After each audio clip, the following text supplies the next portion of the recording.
Hello guys. Alright, magandang tanghali. Nandito tayo sa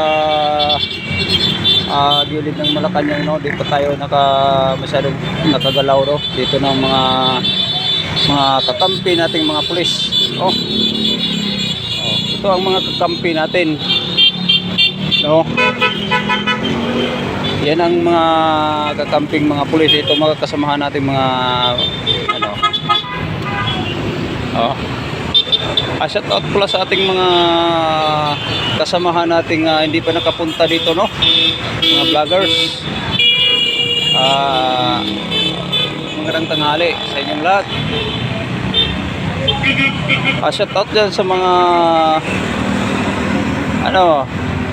sa Liti, Logos Liti, no. Magandang tanghali. So baka nagtaka kayo, nandito kami kasi bakit nandito kami ay patalsikin natin ang mga kurap. Patalsikin natin mga kurap kagaya ng mga nandiyan sa gobyerno ng mga kurap. Nilulustay nila yung pera natin, no, mga kababayan.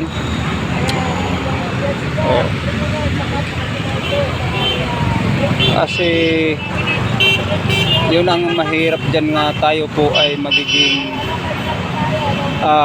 sila ay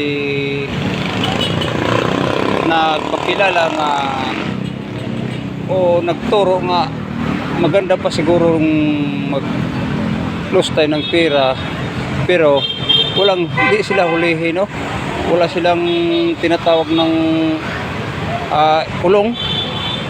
Pag ikaw magnakaw ng kahit siguro isang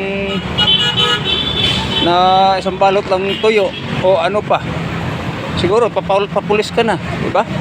Pero sa kanila hindi pinapapulis. Walang hiya talaga mga mga tinatawag ng mga nandiyan sa gobyerno, no. Ay naku po, dapat tayo po ay magising na, mga Pilipino at taong bayan, no. Magising na tayo.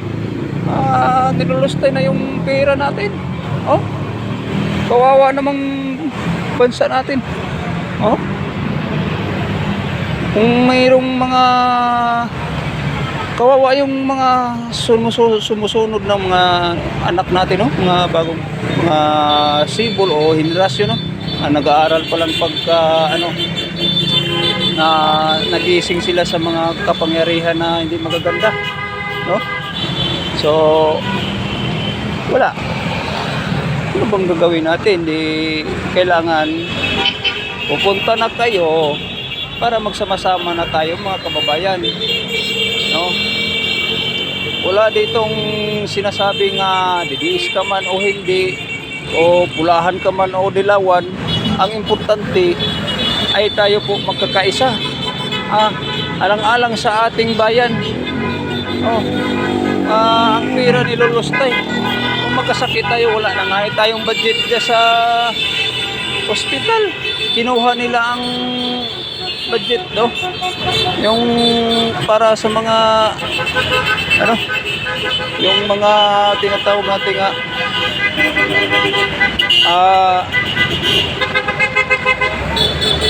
sa mga mayayaman. Okay lang sa kanila, kaya may pera tayo. Mga Pilipinong mahihirap, wala tayong pera, no. Kailan po naman tayo gigising, no? Nilulustay nilang pera natin.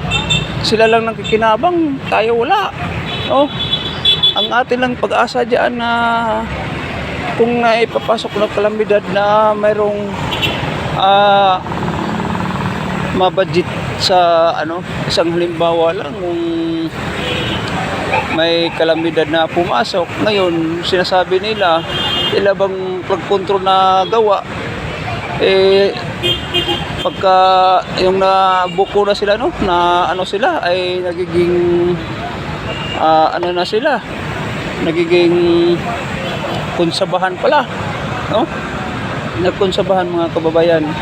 So, walang saysay kung hindi tayo kikilos o hindi tayo makialam sa ating pera, no? Kasi parehas naman tayo nagbayad ng buhis, mga kababayan, no? So, comment kayo mga kababayan.